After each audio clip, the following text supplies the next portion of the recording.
is on policing the boundaries, new threats and challenges for policy and practice responses to digital violent extremism. We're going to jump straight in, and our first speaker is Shay Tibby, and from New Zealand Police, and the topic is policing the growth of post-ideological threats in New Zealand.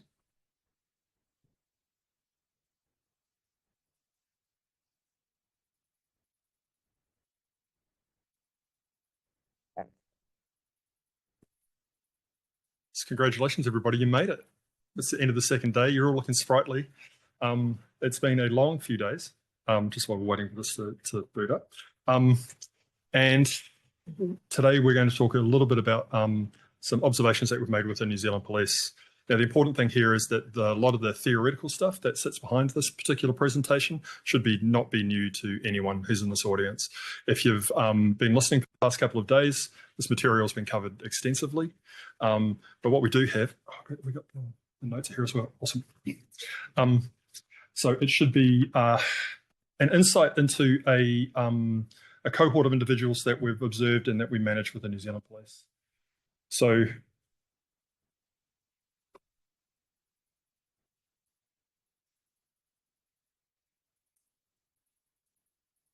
right, my name is Shay Tibby. Kia ora koutou.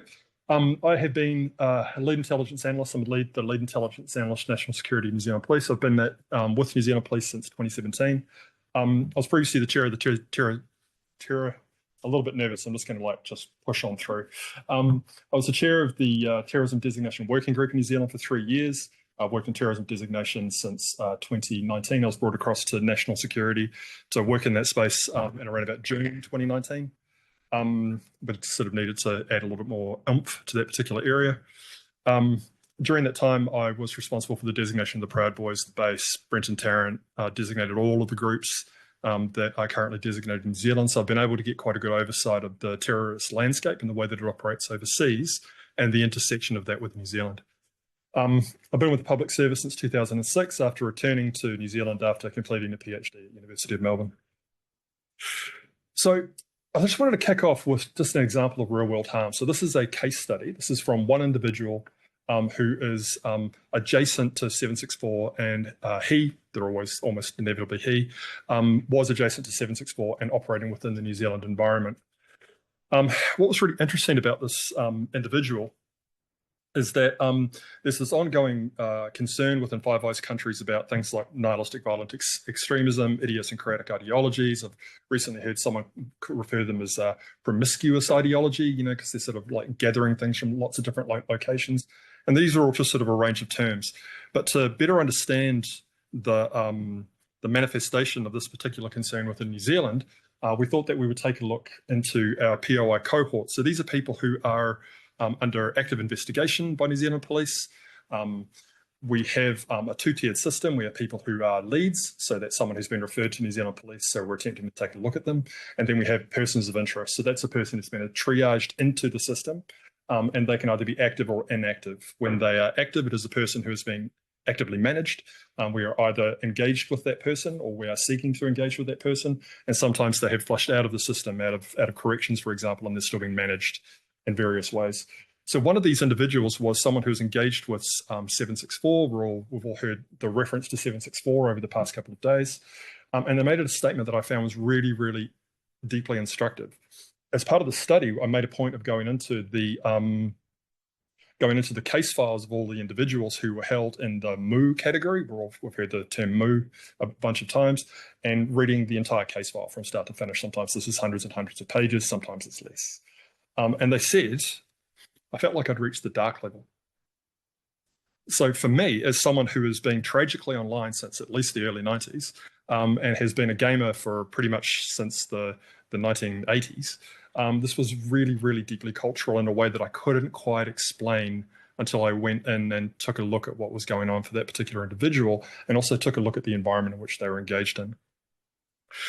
So for idiosyncratic threats, they present an ongoing problem with the New Zealand Police for categorisation, because one of the things that police love to do is to put people into a category, so in order that we can understand them and know how to manage that particular individual. If they're a Nazi, then we know that they're going to be talking to a bunch of Nazi stuff. And then we know that when we talk to them, that's what we should expect to see. But with these idiosyncratic threats, they become a bit of a challenge because these people don't present an ideology. So if what you are trained to do is you are trained as an analyst or as an investigator to look to an ideology that allows you to investigate that person, because we are given social license and we are given warrant to look at those people when they conform to the legislation that we have, right? So in New Zealand, that is a Terrorism Suppression Act. When a person has an ideological, a political, or a religious cause, then they are a potential terrorist within a whole lot of violent extremists, within an extremist environment. And that's a very, very small bubble. But the examination of that bubble allows us to work outwards to apply social license to look at particular individuals, so that we're not just investigating anybody that we happen to see in the street. Looks like a Nazi, going to investigate them. It's not quite the way it works. So we took a look into the MOO category. In this case, it's people who concentrates all the salad bar, promiscuous, hybrid ideologies, and it was a perfect place to thematically examine the behaviour of the individuals within that particular group. This compromises for approximately 20% of all national security persons of interest in New Zealand. That number's been consistent since 2023 when we first implemented this category. And it fluctuates. Sometimes people are in that category for a while, and then we say, well, actually, they're FMVE, so we move them across. But the number remains relatively consistent. So looking within this group, if you look at the table to the top, you can see that the group, these brackets are established by the platform itself. I didn't impose these. The platform breaks people into these different groups. So you can see that it skews to the younger. The MOO category is predominantly young. 27% of the group are under 18. And that is much higher than the overall cohort, where it's around about 12% of persons who are regarded as extremists. So then, in order to understand them, after a literature review, I came through with a series of markers for potential extremist behaviours. So in this case, what it meant is that I was able to look at the markers to see whether the individual that we were looking at in the MOO category presented one of these markers, so that we could attempt to work out what kind of a threat that they might present, or if there was any sort of themes operating within this particular area. So where the theme says, where the marker says present, it means that that marker was present for that individual. And if it was a specialized marker, that was provided by a specialist. So for example, sometimes you talk to an analyst and you go, what do you think that the problem with this individual is? And they go, they're just crazy. And I go, well, are you a professional? Are you trained to make a diagnosis that this person is crazy? And they will go, no, but they're just, and I say, okay, well then you cannot make that judgment. Instead, you can say that this person needs to be referred to a place to determine whether they have a serious mental health condition. And you cannot just drop a crazy on someone. So if it is possible, it means that in their records, they were possibly in that particular marker. So for instance, you may well be talking to a parent of one of these young people and they say he's experiencing a lot of depression. I think maybe he has ADHD. So in that case, it's possible because it's been observed by a person and recorded in the file, but it has not been diagnosed by a specialist of some kind. If it was not present, then that marker was not present for that particular individual. Yeah. So within this particular cohort, there was a limited number of serious mental health conditions. Some of these people had very serious mental health conditions, but it was a relatively small number overall, and they tended to have quite serious health conditions such as paranoid schizophrenia, perhaps they were delusional, other types of stuff, and they were included in the national security system because they did something that triggered their inclusion in the system, as opposed to espousing an ideology. They tended to just kind of do something behavioural. And there was also quite a few, 2/3 of the group had at least possible evidence of neurodiversity. So they were, I think the term that I hear the young people using these is neurospicy. They were just like a little bit neurospicy somehow, and some of them would definitely had ADHD. They had diagnosed ADHD. They were been given medication for it. So that was prevalent within the group, but not very much serious mental health. But interestingly, when we look at these groups, conspiracism and entertaining grievance or other types of engagement with conspiracy-led behaviour was only held in the older cohort. Only people older than 30 were engaging in this type of behaviour. Also within the cohort, incoherent radical internet radicalisation was minimal in the older cohort. So that number of 35% is predominantly people who are younger. Yeah, is predominantly people who are older. So the third of the group who are sort of engaged in what appears to be online radicalisation were predominantly younger, and older people were it just didn't show up in their files. And the collection of extremist material, so holding material on their devices, was also almost absent in the older cohort. So what this led me to think is that we actually had two groups within the cohort split by age. You had the ideological fragments, because we only ever see the fragments when we look at someone's record or we look at someone's behavior. The fragments that we were capturing in our records were, for older people, were predominantly anti-authoritarian. They would, because it was kind of off the back of COVID when this stuff started to happen. So there were kind of a lot of anti-authoritarian stuff, a lot of grievances, or there was no ideological fragments at all. It was just, that just weren't observable. For younger people, they tended to be ideologically incoherent, this sort of nihilism thing that we've been chucking around, but in that sort of space, misanthropic, nihilistic, like I know we're sort of resisting some of these labels, but it was just kind of chaotic, I think is the word that I would actually use, or faith motivated, i.e. Islam.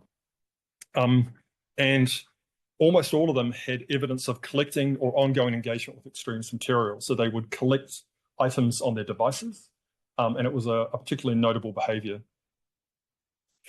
So that means that we've got two general types of evidence. We've got boomerwaffen, which is a term that's used for those people who are predominantly kind of radicalized by Facebook or Twitter, and it's just the stuff, they're just fed stuff by the internet, and they kind of go.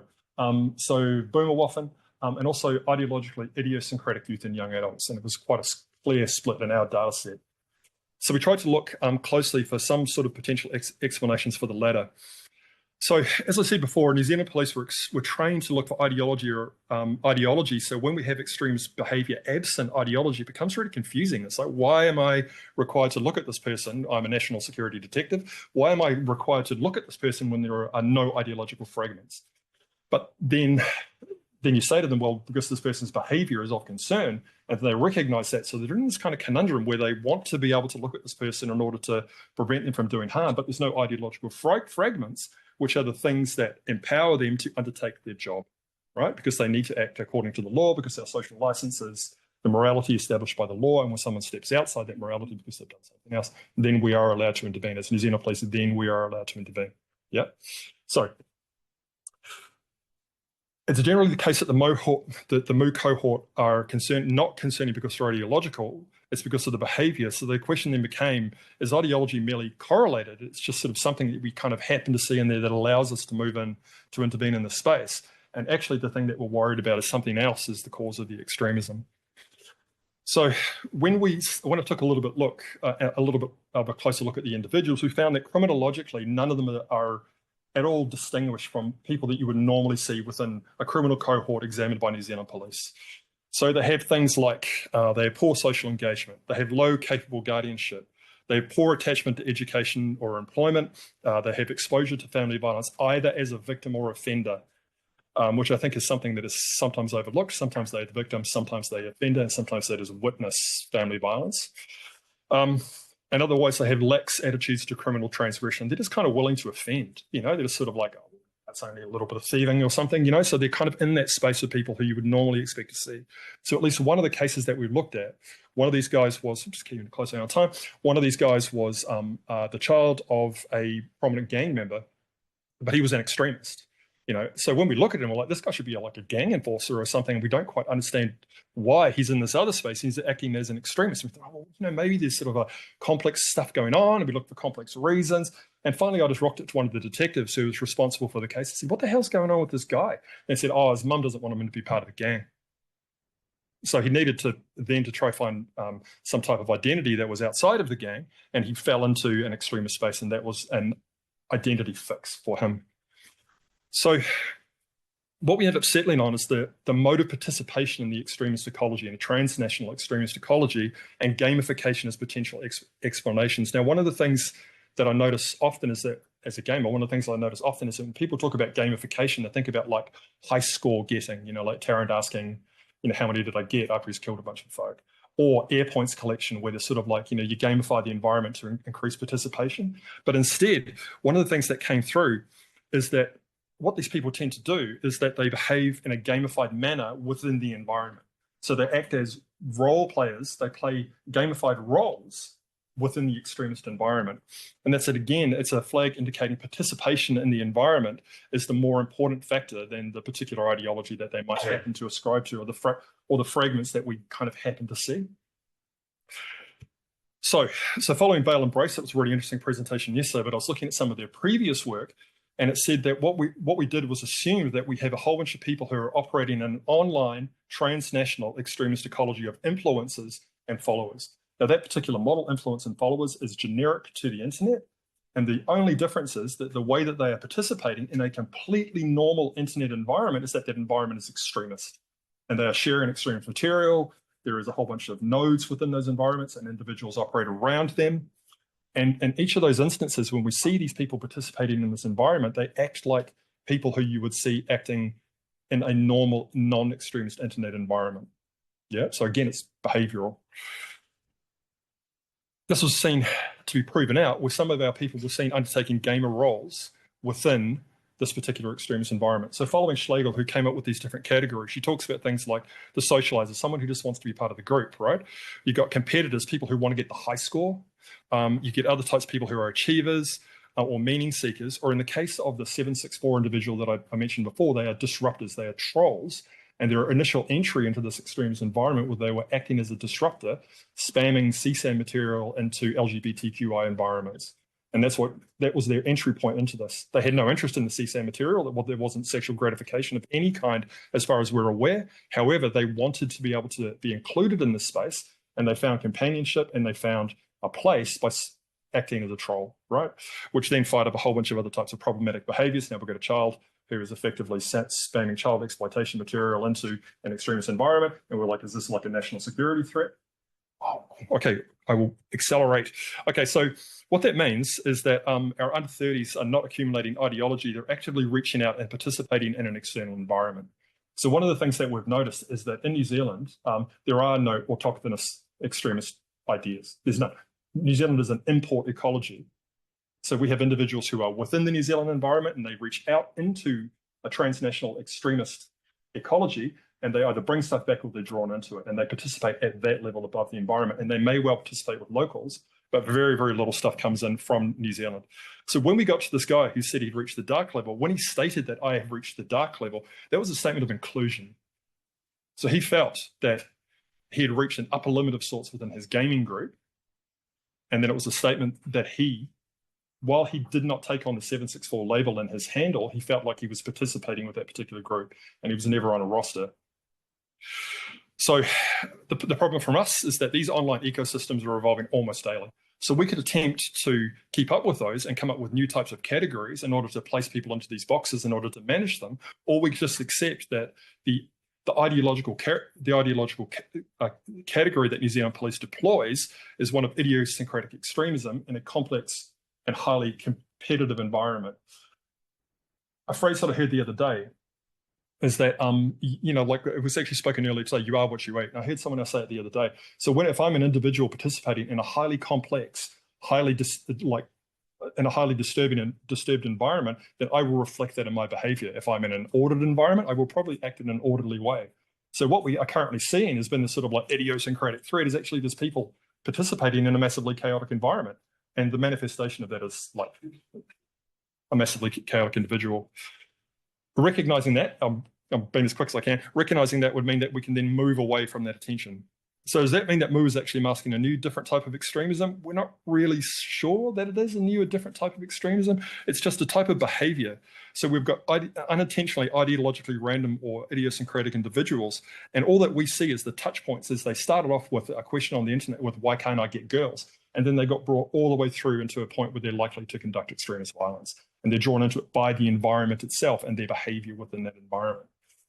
So that means that when when one of our detectives are assessing the threat to national security, ideology isn't the primary threat marker that we should be looking at. Instead, it's the online behavior of those individuals, including who they follow, the objects that they interact with, and the ideas that influence them. And those become a bundle that allow us as New Zealand Police to be given social license to go in and act against this person, as opposed to going, what sort of ideas do they follow, and acting as literal thought police.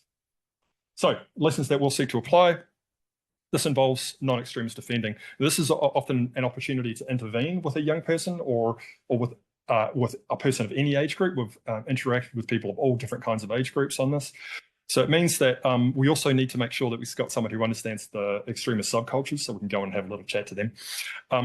Because, like Charlie Kirk was the example where everybody was confused about the motivation until someone just said, oh, that's Helldiver. And then all of a sudden it all made sense.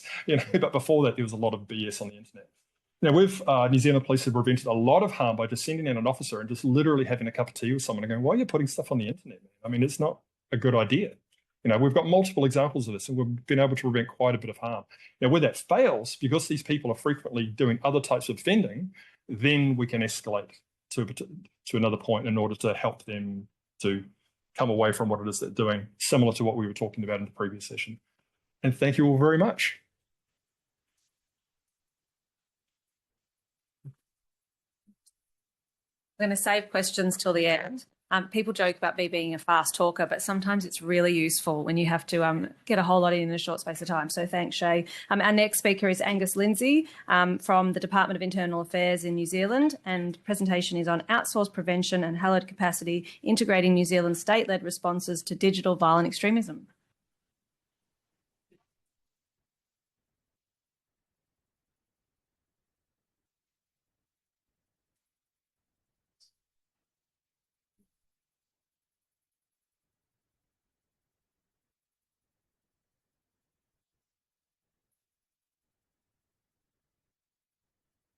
That works. Kia ora, team. Hi, I'm Dr. Angus Lindsay. I'm a critical criminologist and lead advisor for violent extremism at the Department of Internal Affairs, New Zealand. My PhD examined how New Zealand's PCV system formed after Christchurch and how digital capitalism limits what states can meaningfully address online. So I work from a critical criminological and digital political economy lens, looking at how power, governance, and platform infrastructures shape the conditions in which extremist harms emerges and can be managed. What I'm sharing today is a bit of a work in progress paper grounded in my doctoral interviews with public servants, technologists, and anti-fascist organizers, alongside my few years of professional experience working inside the systems that I'm maybe throwing a couple of stones at. So these reflections, I have to be clear, do not represent the official position of DIA or the New Zealand government, but they do come from that dual point of view of researcher and practitioner. So today I'm going to focus on three core themes: New Zealand's growing dependency on private platforms, the gaps between policy ambition and institutional capacity, and the rise of a system of delegated prevention. So we all know on 15th of March, the Christchurch terrorist attacks exposed how digital infrastructures don't just host extremism, but they amplify and memorialize it. The Royal Commission of Inquiry identified systemic failures across intelligence and law enforcement agencies and called for a whole of society approach to prevention, one that addressed online radicalization, built community resilience, and focused on early intervention. Those recommendations produced what is now New Zealand's still developing PCVE architecture, which is essentially a patchwork of regulatory, security, and community and NGO-based mechanisms attempting to operationalize a prevention system. At the regulatory core of online extremism prevention are the Department of Internal Affairs and the Office of Film and Literature Classification. Under the Films, Videos and Publications Classification Act, OFLIC classifies extremist and terrorist content, while DIA inspectors such as myself investigate, issue takedown notices, work with platforms and ISPs, and along with our friends from New Zealand Police, execute warrants for the possession, distribution, and creation of objectionable violent extremist material. Post-Christchurch, DIA received $17 million over 4 years to expand its digital harms capability and established the dedicated digital violent extremism team that I work for today. But since then, referrals for terrorist and violent extremism content have risen sharply year on year, and Christchurch-linked and white supremacist material is still by far the most dominant material that we see. DIA, in our policy side, also led the Safer Online Services and Media Platforms Review, which the Internet New Zealand NGO described as the most important opportunity in a generation to create a safer internet. Its termination in 2023 with the incoming government left the FVPCA, which is an early 1990s statute, as New Zealand's primary tool for responding to platform era extremist harm. Alongside the regulatory functions I described, New Zealand's PCVE landscape remains anchored in a securitized approach, mostly led by police counterterrorism, NZSIS and GCSB. These agencies retain responsibility for threat detection, intelligence flows, and national security coordination. Their capability is strong, but it also reflects a system where prevention remains shaped primarily through a security lens rather than a social or a public health one. Within this environment sits He Aranga Ake, New Zealand's early intervention and disengagement framework, which was established in 2022. It applies a voluntary well-being-centered model to support individuals showing early signs of radicalization, connecting them with psychosocial and cultural support rather than going down the prosecution route.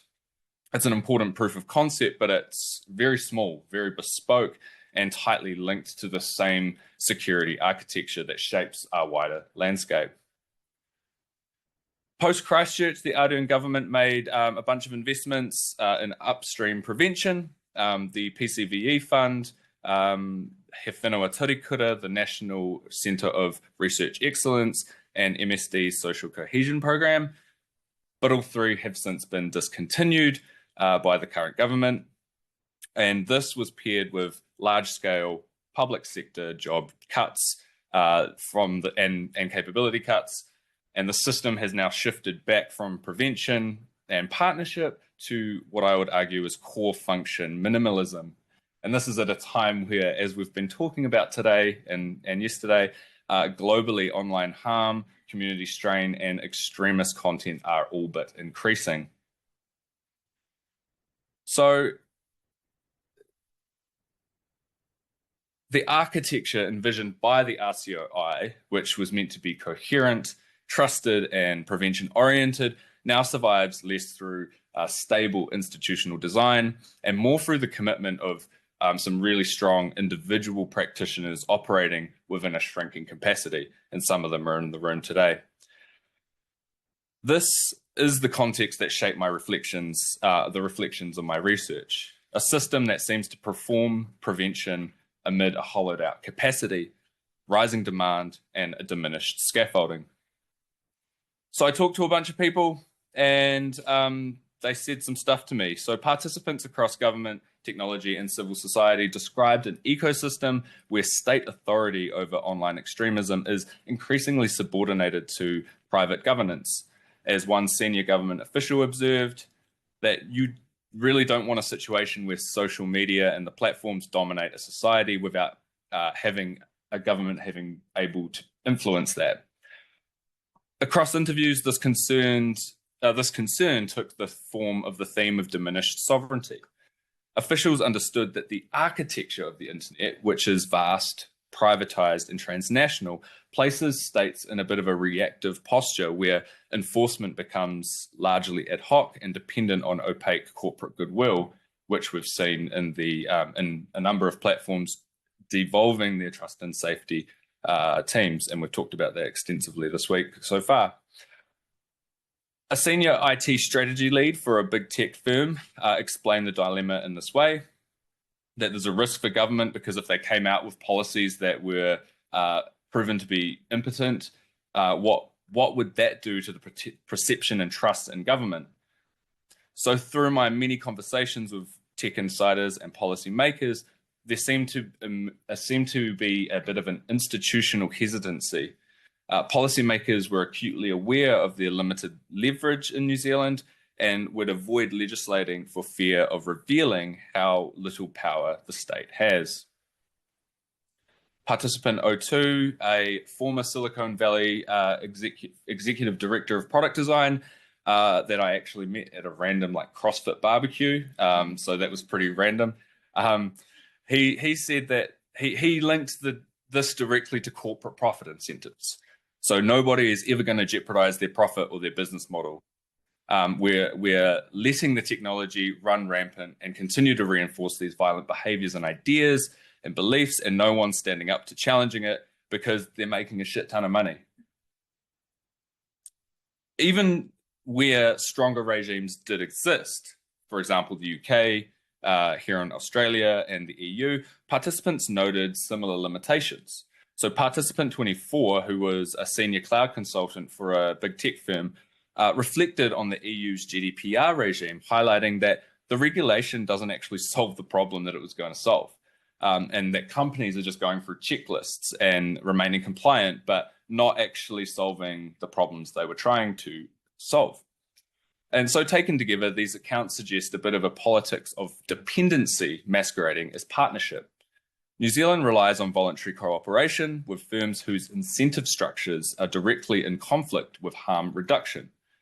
Platform dependency then is not just a technical problem, but it's actually epistemic and narrows what governments can imagine as possible in digital governance. Without a dedicated regulator like eSafety or Ofcom, New Zealand's leverage is actually really small. Second theme was a disjuncture between rhetorical ambition and institutional capability. So the idea of social cohesion became a central policy horizon in the post-Christchurch era. Yet across interviews, it was often described as conceptually hollow, and it was a vague aspiration that masked thin resources and fragmented mandates. Participant 4, who was a former government advisor and now works for a policy lead for a tech company, recalled that they were advocating early on to develop social cohesion and promoting ideas of digital literacy.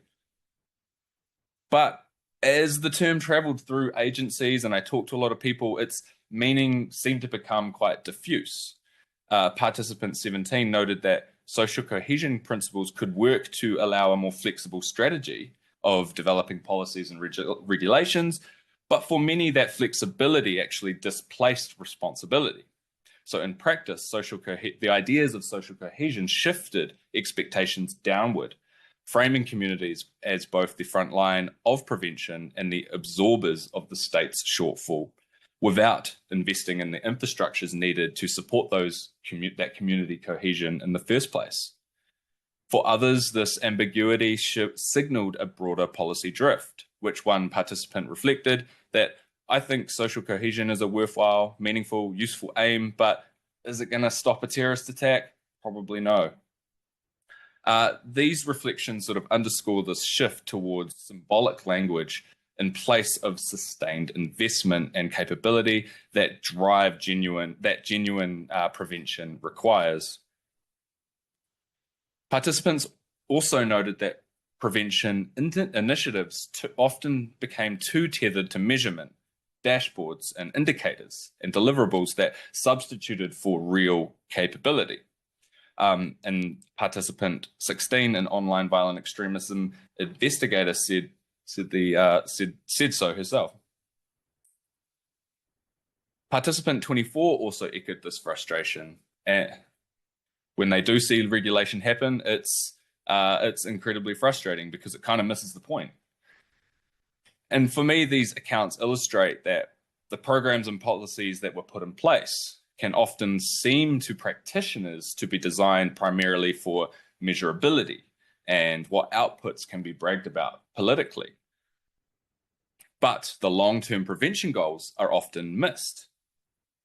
The disestablishment of He Whenua Torikura and the PCVE fund, contestable fund, alongside a systematic descaling of the public sector, also kind of demonstrate to me how even modest attempts to institutionalize prevention remain vulnerable to shifting political priorities. So the third theme is delegated prevention, and that captures how much of the labor of countering violent extremism has been downloaded and shifted onto communities, NGOs, and even media actors who are already under strain. Participants describe this as an invisible privatization of responsibility. Several link this shift to the broader political economy of digital capitalism. While global platforms accumulate profits through data extraction and engagement, the social and security costs generated by these systems can often be borne by those with the least power to absorb them. In a neoliberal policy environment that valorizes flexibility, resilience, and local initiative, communities both become the first responders of harm and the fallback infrastructure for state withdrawal. Participant 27, who is a media executive and a long-life anti-fascist activist, illustrated this clearly here. So here you can see, in the wake of a white supremacist terror attack, the task of moderating extremist content, a cost that is largely generated by global platforms' inability, or let's face it, reluctance to remove the content at scale, is borne by local organizations. To me, this reflects and reminds me of what scholars like Ruth Wilson Gilmore and Ruha Benjamin and Safiya Noble describe as racialized exposure. The communities who are most targeted by violence are often those ones who are left to manage its fallout. Participant 19 described a parallel strain in social service referrals. He mentioned that we refer individuals to things like youth services, but the psychosocial needs of the individuals often exceed what those groups can actually manage and are funded for. So here, the same logic that drives state reliance on platforms in the name of efficiency is also drives reliance on communities in the name of resilience. Both are treated as scalable, flexible, and low-cost substitutes for building public long-term capacity. So across these findings, a pattern emerges that New Zealand's response to digital extremism is not merely limited, but it is structurally hollow. The state's technical dependence on platforms intersects with fiscal austerity and political risk aversion to produce a governance regime defined by delegation and deferral. In this configuration, prevention becomes a near symbolic act, a language of care that obscures the state's retreat. And rather than addressing the foundations of radicalization, economic inequality, racialized exclusion, and the sort of platform logics that enable the circulation and seeding of violent, extremist, and harmful ideas, prevention appears to be increasingly governed through delegation, diffusion, and deferral. And this hollowing has material consequences. Regulatory gaps persist. Frontline actors from the state and communities are fatigued and under-resourced, and extremist content continues to proliferate. The system endures less through design than through improvisation, through dedicated practitioners and communities and NGOs that are trying to patch holes faster than they can appear. So moving forward, even within an environment of austerity and structural hollowing, there are several time-limited pilot-funded initiatives in Aotearoa that have demonstrated that prevention can be both humane and effective.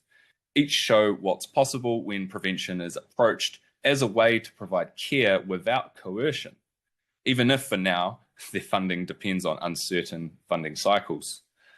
So we've got two recent pilots, Moonshot's online violence prevention program and Violence Prevention Network's diversions model. They both show what humane upstream digital prevention can look like when care rather than coercion is the organizing principle. And I'm being told to hurry up, so I'm just going to try to jump forward.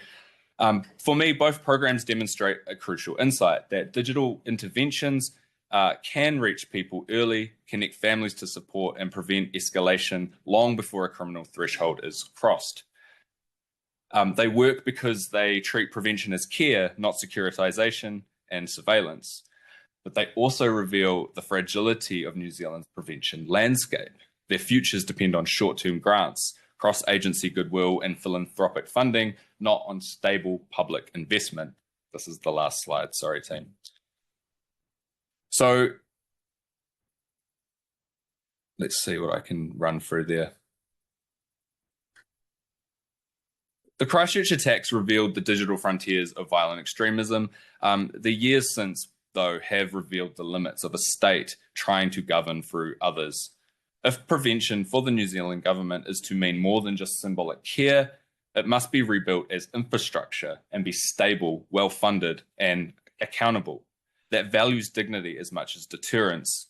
And the challenge for us now is to ensure that these promising pilots that we'll hear more about tomorrow and we just heard about before, become foundations of a sustainable, future-proofed prevention system that are resistant to the pushes and pulls of changing governments. Thank you.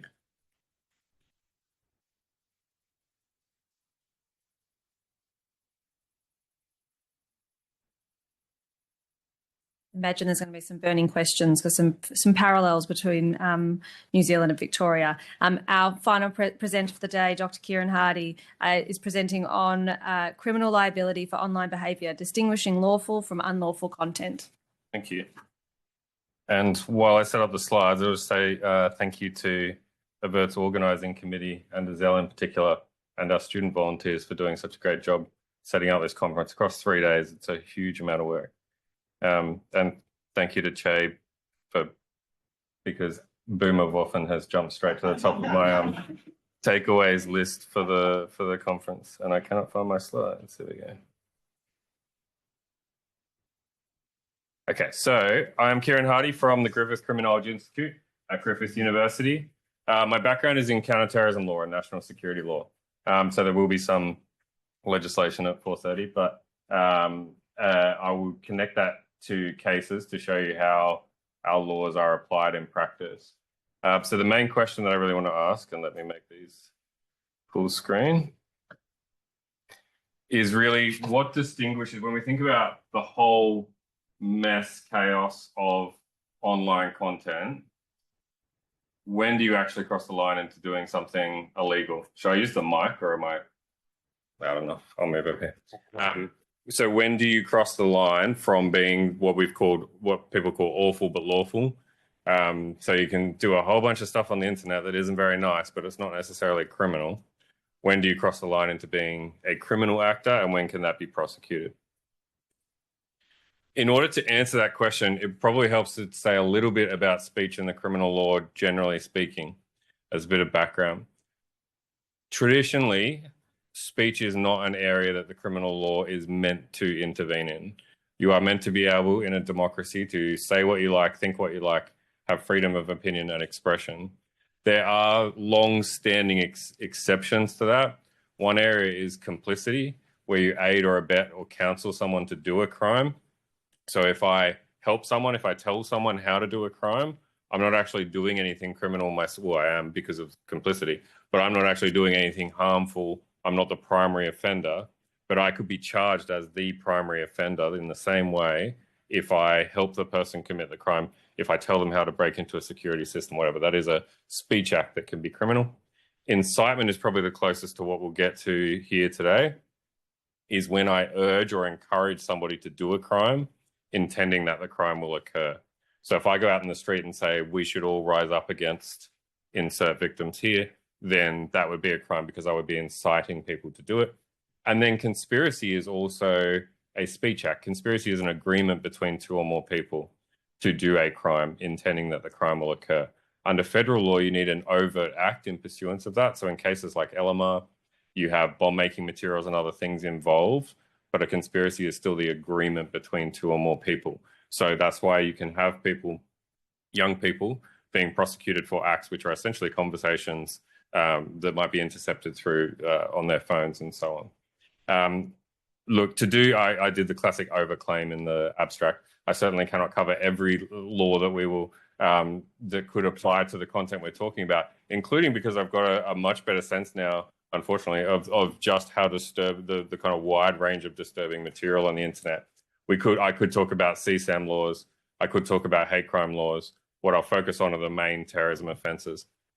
I just wanted to say a couple of qualifications. One is that I've written a long time ago, probably for one of Stuart's early TASM conferences, around how evidence of online speech and behaviour proves a more serious criminal offence. So the fact that people are engaging online, saying things online, could prove a conspiracy charge or could prove a terrorist organization offense.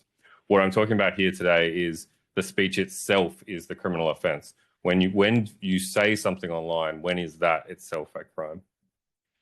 Part of the challenge in this area, because of that hesitancy, for good reasons, that democracies do not want to criminalize speech, a lot of this falls in this uncertain realm between lawful and unlawful, but also between civil law and criminal law.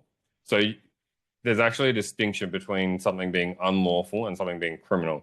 I probably should have put these in concentric circles. So, for example, one of the classic kind of laws in Australia that's had a lot of media attention is Section 18C of the Racial Discrimination Act, which makes it unlawful for you to, through a public act, to offend, insult, humiliate, or intimidate another person. But there's no penalty attached to that. It gives rise to complaints to the Australian Human Rights Commission, or one person can sue somebody else if you are affected by that speech. That's the realm it normally falls into.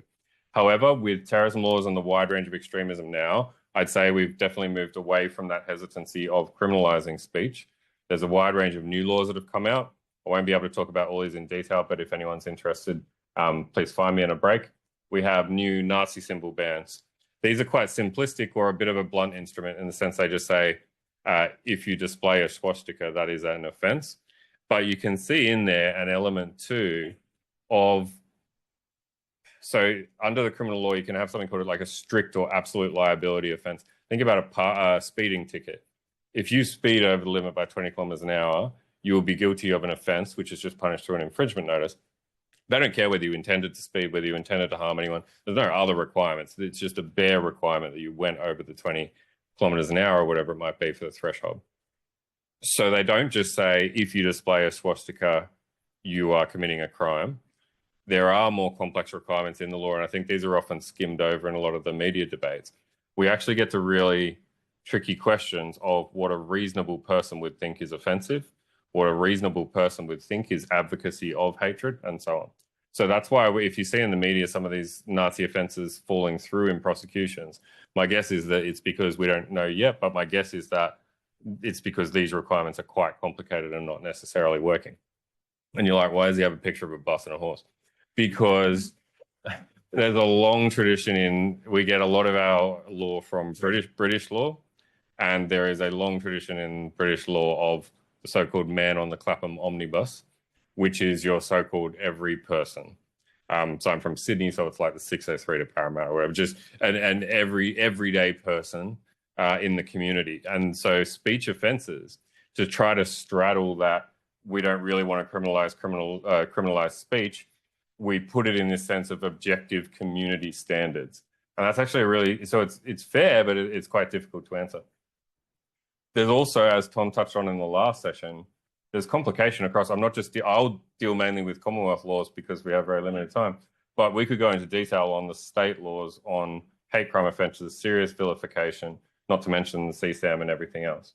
So, I mean, we don't have that many states, but in case for anyone overseas, but it is a puzzle and there is a lot of variation between them. To the point where with the Nazi symbol bans, it's not so clear if you hold a protest in one state, it could be illegal to have a Nazi tattoo on, but in the next state, it might not be.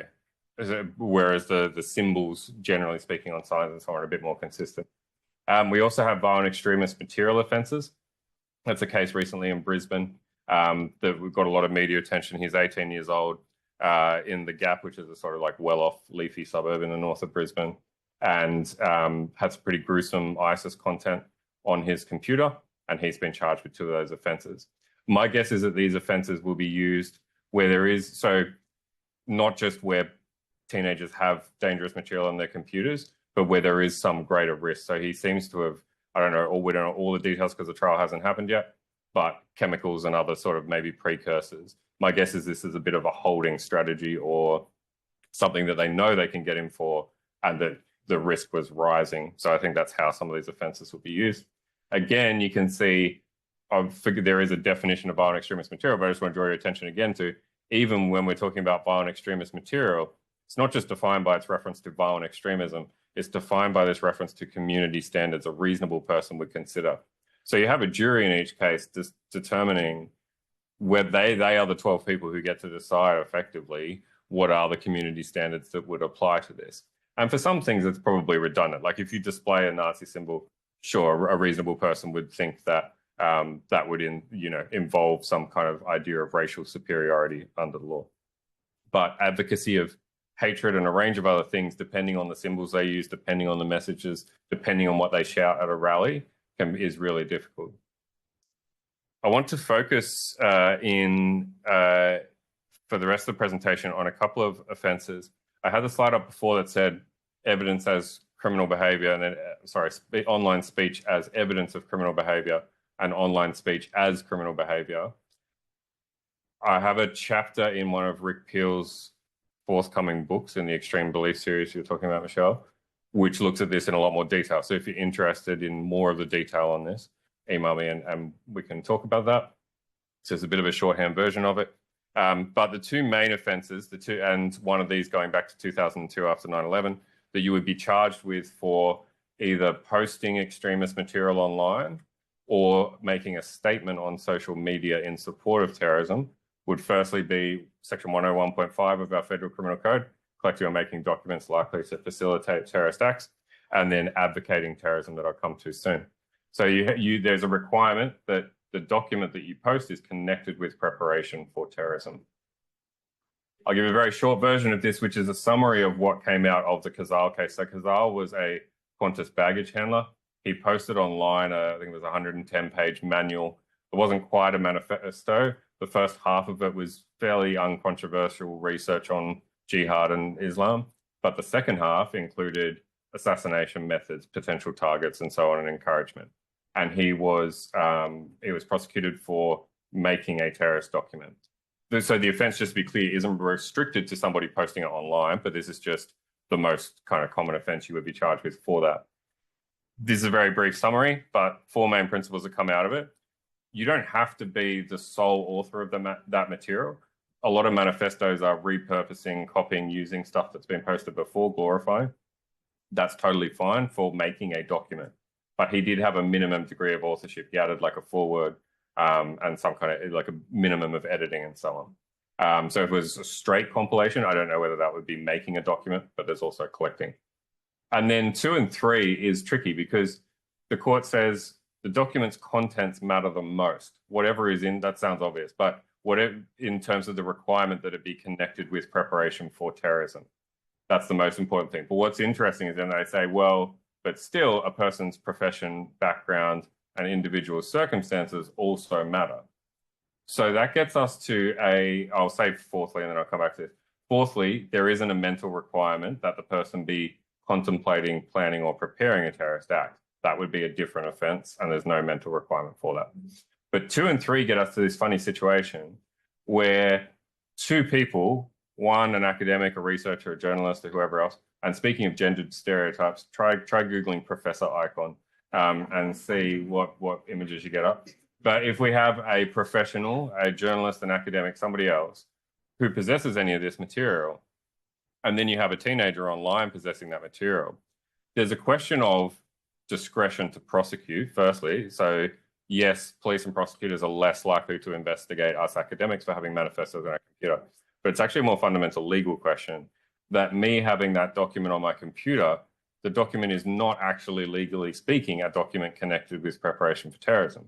So 2 people can have the same document, but it leads to a different legal result depending on the individual circumstances, which is a really tricky kind of thing. The court said, and this went all the way to the High Court, and it was a very kind of long series of cases.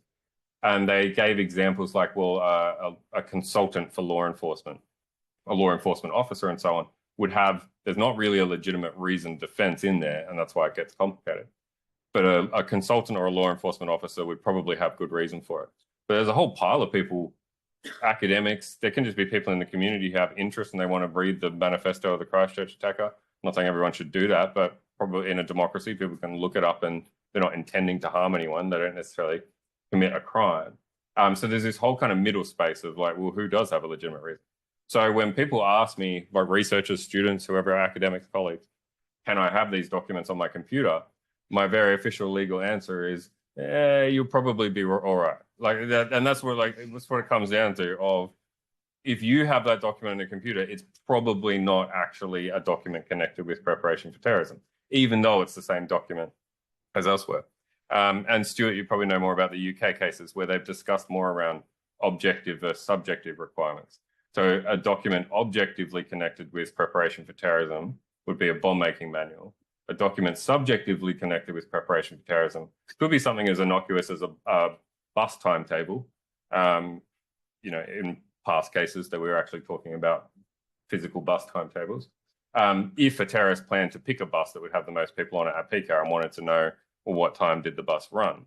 So that could still, a bus timetable could be a document connected with preparation for terrorism. So you have these really complex questions in individual cases as to whether any document, I can't tell you a list of documents that you can or cannot have on your computer. But that's a really tricky, like a big problem for uncertainty. If I can look at this stuff for years and still not be able to give you a clear answer of that, I think that's a problem for people, and it gives a sense of how much how much danger it is for young people as well. I'll finish up on advocating terrorism. This is a newer offence. So the documentary offence came out in 2002 as one of our first responses to 9/11. The advocating terrorism offence was put in place in response to Islamic State in 2014 with a wide range of other foreign fighters offences.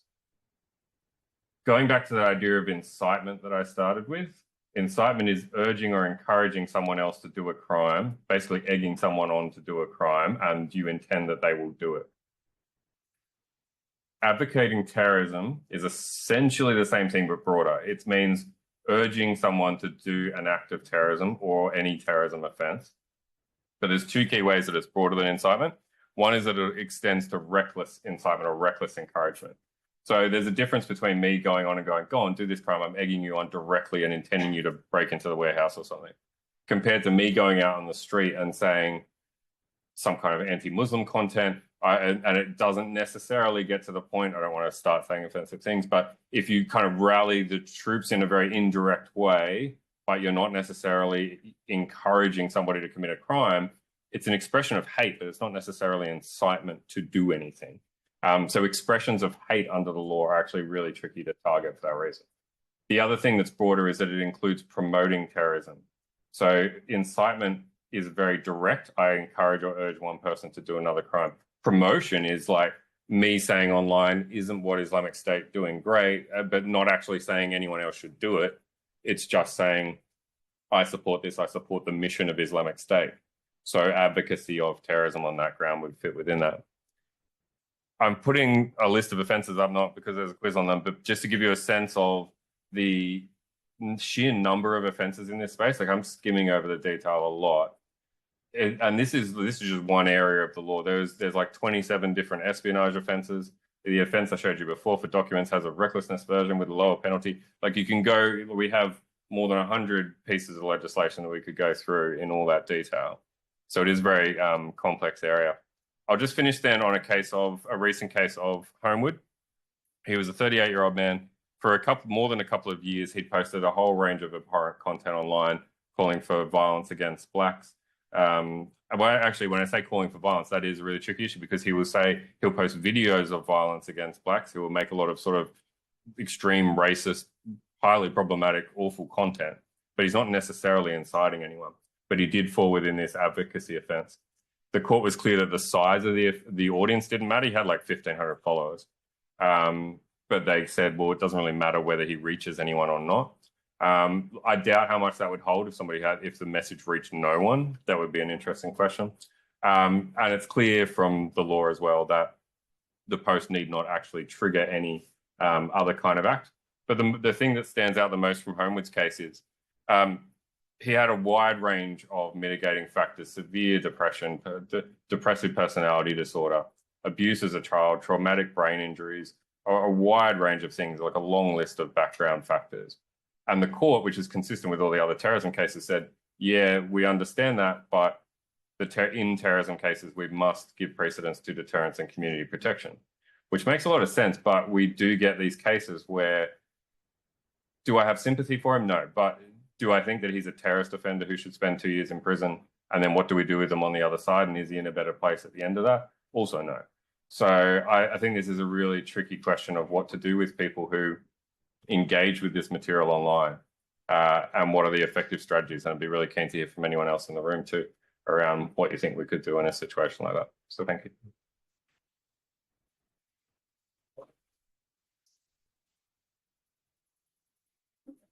We've got some microphones roving around the room, so if they've got questions, while people are thinking about their questions, I have one that's going to be, I'm going to take liberty as chair of this session. My question to Angus is, you've talked about the difficult political climate that you're facing at the moment in New Zealand and cuts to funding. So in terms of the 2 pilot programs, what do you think you need to see in order for them to be deemed successful? Well, it's a bit awkward because people are in the room that are running these pilots, but I think just we need, like, I'm going to be real vague. We need data. We don't really have data in the New Zealand system. I mean, we have He Aranga Ake, which is a very, very tightly high threshold for people who, a diversion program for people who are about to commit a terrorist attack, for lack of a better phrasing. But we don't have programs that are long-term, measurable, and engaging with individuals before they hit that high threshold.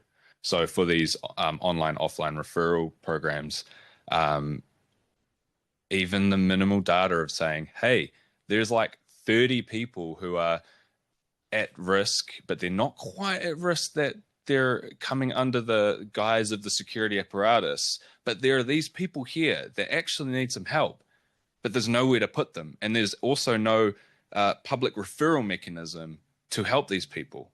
Just having that data is a massive start for us. Like, we're that early in our journey. Although there was somebody that did say, wasn't there one of the participants, somebody said that it was too tendered on measurement. So it's that balance between, again, needing the measurement for funding, but so interesting. Any questions? I've got one down the front.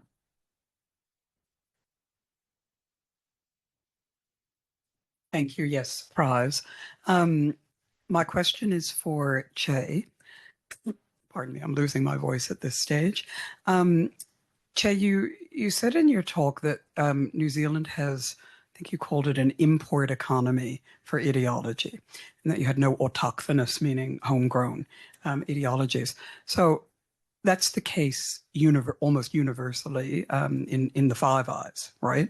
And I did a quick recap in my, okay, we can argue about this. I did, so far right, Nazi Germany, right? Fascism, Germany and Italy. Communism, comes from Europe. So you do the whole run through. Only sovereign citizens are actually autochthonous to the United States starting in the 1970s.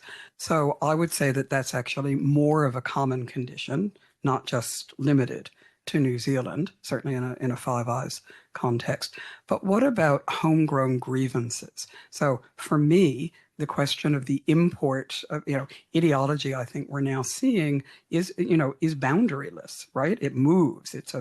Ideology is people talk about fluid ideology. What we talk about less is how mobile ideologies are, right? It's their capacity to be mobile and motile. But grievances are often homegrown, right? And then they become attached to or find a kind of housing in relation to ideologies that are mobile and float around. What grievances can you think of, or would you talk about, that are actually more indigenous, if you like, to the New Zealand context?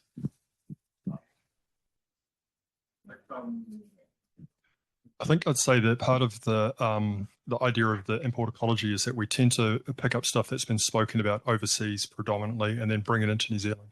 So, for example, something that would happen in New Zealand during the gun debates, when we were looking to remove firearms in the wake of March 15, is that numerous people were claiming their Second Amendment rights within New Zealand.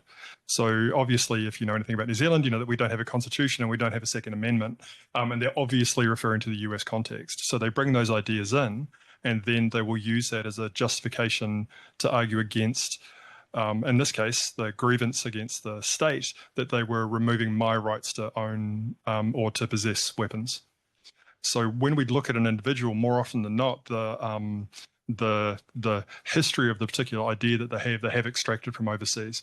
Now, they will then take that information, they'll introduce it to the New Zealand context, and then they'll kind of customize it to the things that are happening within New Zealand. So we had like one guy, for example, who was like really big on QAnon. He was all over the internet, constantly talking about QAnon, and that didn't really land, because when you introduce it to the New Zealand situation where people are aggrieved about stuff that was happening in relation to COVID, it just didn't translate into into the local lingua franca. It wasn't possible for that to really embed.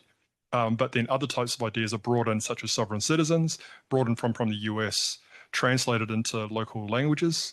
So we'll have there's quite a large Māori sovereignty movement who lends from the sovereign citizen movement, and they will use that for grievances against the state or against different types of interventions that they feel are, and then that will kind of mean that our local extremist ecology is more or less importing ideas, changing them slightly, and then deploying them against targets such as Jacinda Ardern, or against local government or against other types of issues.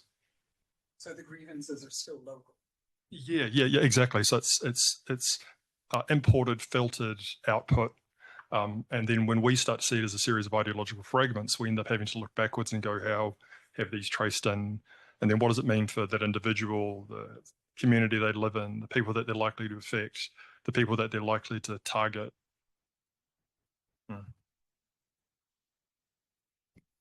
Questions? Shay, I've got another one for you quickly while we've passed the microphone down, a couple of hands up. You talked about the difference between influencers and followers, and that this not being different to other types of offending cohorts or persons of interest from an intel perspective. Practically, when you're then giving advice to frontline police officers who are engaging with this cohort, what sort of advice are you then giving based on the fact that this is around violent extremist content? The content is different. The typology you said isn't. So how does that impact what advice you give to frontline policing? It more or less makes it easier to translate the stuff that they're seeing, where sometimes they're like, this person is absent in ideology. But I can go, well, how are they behaving and who are they interacting with? So then it means that they can, and I'll just use the example of some type of influence. I'll say like the Kardashians or something. So people see the way that the Kardashians act, they dress like them and they talk like them. So is this particular individual doing that with somebody that they're seeing overseas? And it just makes it more simple than explaining the necessity to drive a wedge between the absence of an ideology and the extremist behavior that they're seeing. So we can go, this is like big circle extremism with a possibility of smaller circle violent extremism because they are being influenced by stuff that is happening overseas. And it just makes it easy to do that translation. And I've used that exact line when I'm talking to a group of detectives. I've said, it's like circle, smaller circle, very, very tiny circle. And we're very, very focused on the small one, but most of the action happens in that space where people are influenced in the violent extremist space. We'll check next year how many people use the Kardashian analogy compared to the Boomer Waffen. Yeah, you've got there was, did the microphone? Hi, I'm Carolyn from the New Zealand Defence Force. For Angus, you paint a pretty bleak picture of the New Zealand system. And I'm just wondering, given all the agencies that you put up there that have skin in the game, who is the lead agency that's going to get after solving this problem? Because when it's everybody's job, sometimes that means it's nobody's job. Are you putting your hand up for that? I mean, DPMC are a coordinating body, I guess, for lack of a better word, but they also have been descaled and slapped in the face a little bit and given extra responsibilities outside of the CT portfolio, right? So, I mean, I don't have a good answer, unfortunately. I mean, like DIA used to be 6 investigators plus an intel team, two principal advisors, and a manager in the DVE space. And now we're 3 investigators and 1 shared advisor, a shared manager, and a shared intel manager across 2 extremely different harm types. I'm apparently a scam and spam expert as well as a violent extremism expert. So it's definitely not us. I really don't have a good answer for that. Maybe our police colleagues in the room might want to put their hands up for some extra mahi, but it needs to change. And this is coming from a completely biased point of view of someone who is passionate, has been in this field academically for almost 10 years, and yeah, I'm very passionate about it, and it's not working, and as well as it could. And that's not because of the individuals, some of which are in this room, some of which are at home doing the mahi and not just talking about it. But it's above the layers above anyone in this room have power to make that change and make those decisions, and we have to convince them. Can I suggest that anyone who wants to discuss resourcing issues can lament over drinks in about 15 minutes? So, and if you have any other questions, please do approach our presenters in 15 minutes when we have our networking function. But for now, a big round of applause for our presenters.